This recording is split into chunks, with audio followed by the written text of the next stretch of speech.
Hello, everyone, and welcome to another conversation from the ToolSense interview series Workshop Talks.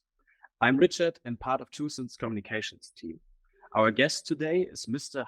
Georg Hinterberger, Managing Director of Achelis Uganda Limited, a subsidiary of the Achelis Group. And then, of course, I also want to introduce Alexander Manafi, CEO and co-founder of ToolSense. Mr. Hinterberger, perhaps you could just start off with and say a few sentences about yourself and the Achelis Group. Okay, thank you, Richard. Thank you, Alexander. My name is Georg Hinterberger. I'm the Managing Director of Achelis Uganda Limited. I'm running the company for the last 13 years, and I'm based here in Kampala, Uganda.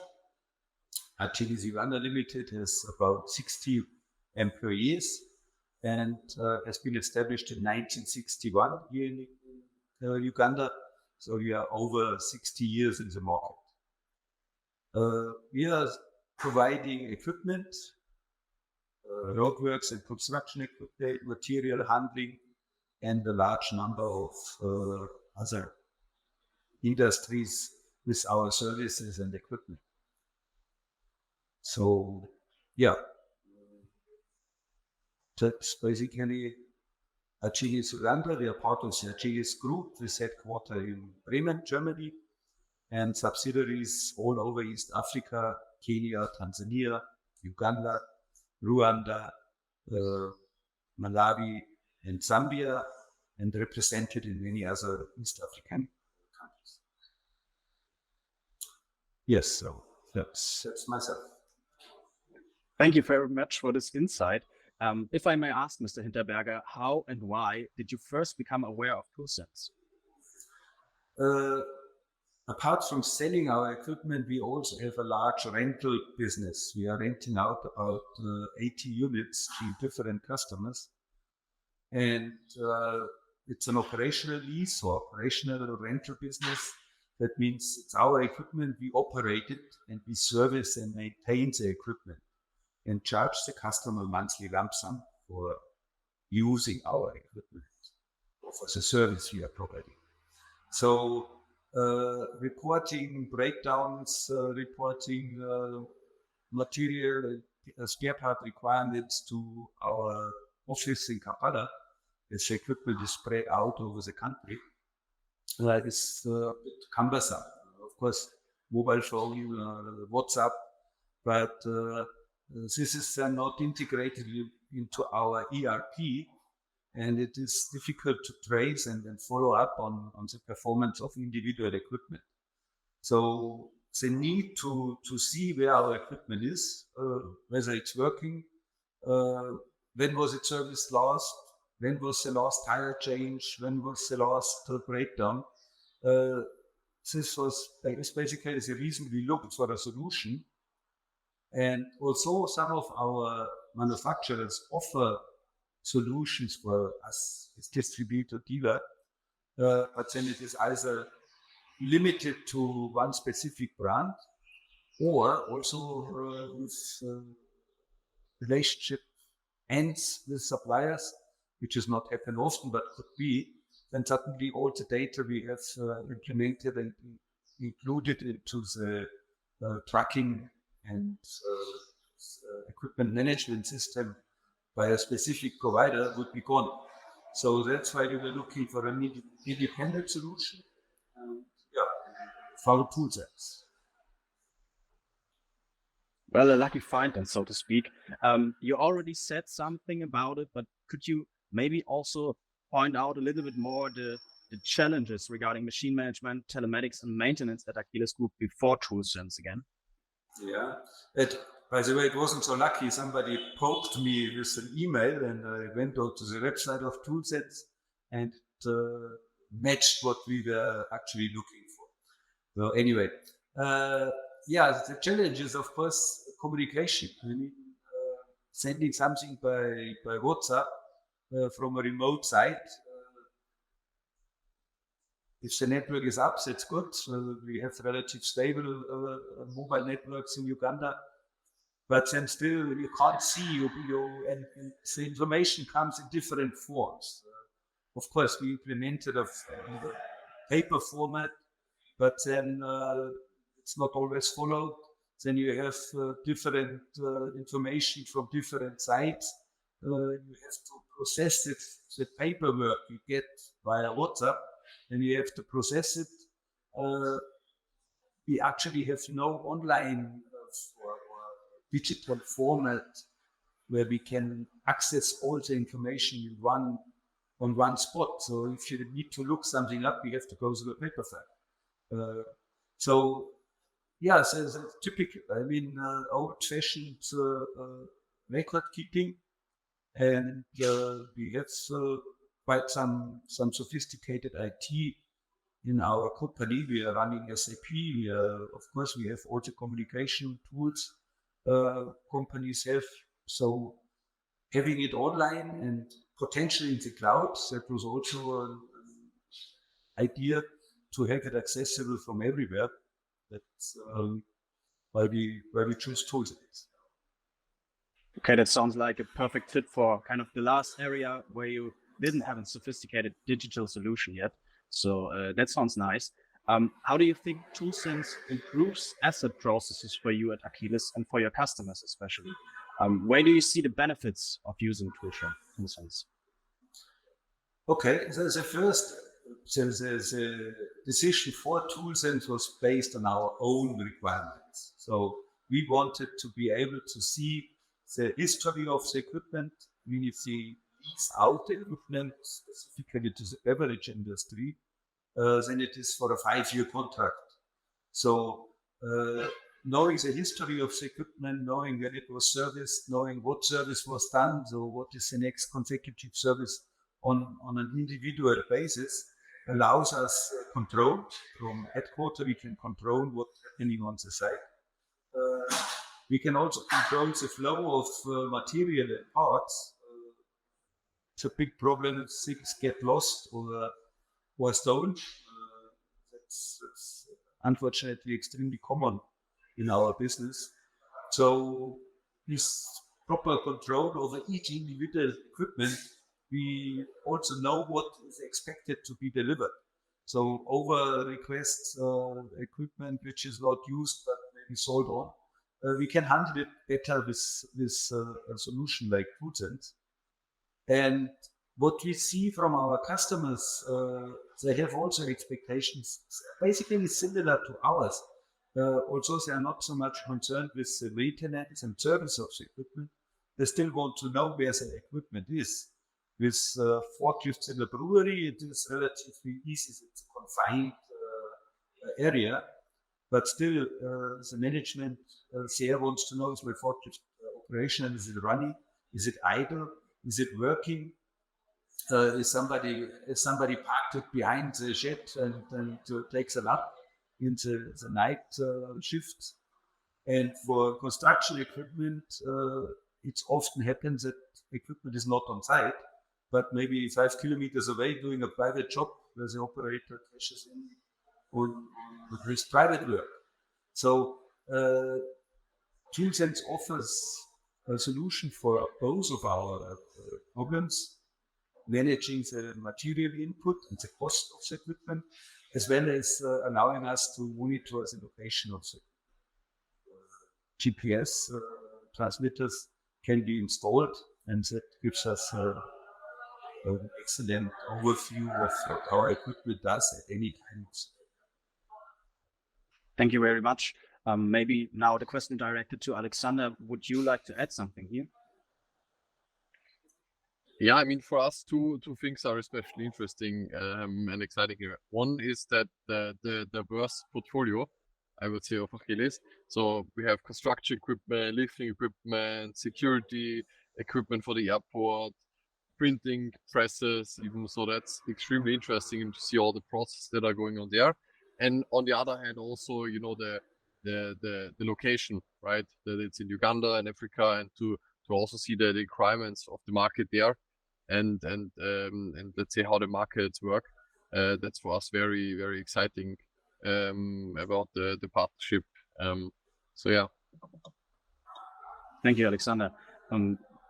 Back again to you, Mr. Hinterberger. Regarding the goals with ToolSense, what are these? What goals do you see, and what potential do you see for the future through the use of ToolSense? Yeah, as I mentioned, we want to know where our equipment is. We want to know whether it's working or not. I mean, some of our contracts are also based on operating performance. So if a unit is not operational, can be down for a KPV issue, or it can just be parked. And we have different types of agreements. So we get paid for pure operation. So even if the equipment is operational but not working and parked, we don't get paid. Or we get a lower rate, so-called standby rate. If equipment is down, then of course we are not getting paid. So, and to follow this up, in the past we had to rely on our operator and eventually the supervisor or our customer on site to tell us, okay, the machine was working from 8 to 10 and from 1 to 3, so you have 4 hours you can bill today. Now with GPS tracking and fleet management, we can see exactly when the machine was on, and we can see where it is and where it was during the day. So that helps us ensuring that we get paid for our services and do not have deviations from running hours and hours paid. And then, of course, ToolSense has a few features. You can switch on a video and then transmit it, and you can store it on the website. You can take pictures and store it.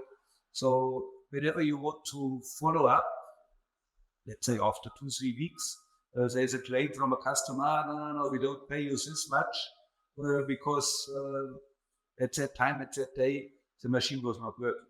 So theoretically, we could prove him wrong. We can produce records or pictures or evidence that shows that our equipment was working. It was, the site was not ready, something else caused a delay or a stoppage of operation. I mean, digitalization is something affecting us everywhere, not only in the management of our equipment. Since COVID, we are traveling much less because we do online meetings. Even government now, you don't submit paperwork anymore. You log onto the website and you fill in your applications. You retrieve your response all online. And managing our equipment, our assets electronically and get away with paperwork makes it easier, accessible not only for us, we are part of a group, so also our headquarters is, our auditors, internal auditors are interested in seeing what's happening, how is the performance, if there's anything to be worried about. And of course, historic data can always give you an idea what to change, what to do to make the operation more efficient, save cost, provide a better service. And that's definitely something we will have in front of us for the next, I don't know, decades, until somebody comes up with something different. You kind of already answered my next question, or at least you kind of dove into it. But it's regarding the digitization in fleet management in Africa or African countries. What do you think the developments will be in the next 5 to 10 years? We know that some of our competitors are also working on digital fleet management solutions. All equipment which is supplied to the government of Uganda, any of the ministries or institutions within the government must have a fleet management system installed, so GPS tracking, fuel consumption. All this is an absolute requirement for each and every supply. And private businesses, specifically the international companies, are also going this way. And we have already some inquiries from international companies like DHL, like Coca-Cola. So they want to see how our solution works and how they can gain access and information about their equipment, the fleets, be it the vehicles driven by the staff, or be it the equipment deployed at the plant, to have a better overview, a better control, and a better seeing of performance and non-performance, and enact changes when necessary. And then the final question to you, Mr. Hinterberger. What tips can you give other companies when introducing digital machine processes? You have to be very sure what you expect from the system. You have to really put your expectations on paper, check the service and capabilities of the software you are choosing to make sure you're not disappointed. It's not easy to implement. There are so many divisions, people in the company involved. It goes, as I said, to the field, to operators. They have to be capable of reporting properly on their mobile phones. So this needs to be taken into account, that the technical possibilities might end up being spoiled by the operational part of your stuff. So you have to make sure the solution you choose meets your expectations as a company, is easy to handle, and then you have to sensitize your people to use it and show them the benefit which comes out for them in a day-to-day operation, on day-to-day basis. Otherwise, it's becoming a long and prolonged process, and you might fail. If your staff is not with you, if the people who are operating the system are not convinced to do the right thing, then it will most likely not work. Thank you. Alexander, maybe anything you want to add regarding the future perspective of digitalization in the industry and related tips for the companies? Yeah, I mean, especially, on the one hand, as Hans said, right, is really knowing what's the goal, and also knowing, let's say, the operational realities. And I think like the problems that we want to solve really have to also come from the field, because otherwise we are designing a lot of fancy stuff maybe, and then in the end nobody even wants to use it. And so that's super important, especially in industries like construction. So to really take the end user. That's also how we do it at ToolSense, to really like work closely with the end user in designing the whole solution. I think that's crucial. Thank you, Alexander. In fact, that's already it for today's workshop talk. Thank you both very much for this discussion. Many thanks to you, Mr. Hinterberger, for the interesting insights and for taking the time. And I wish you both another pleasant day.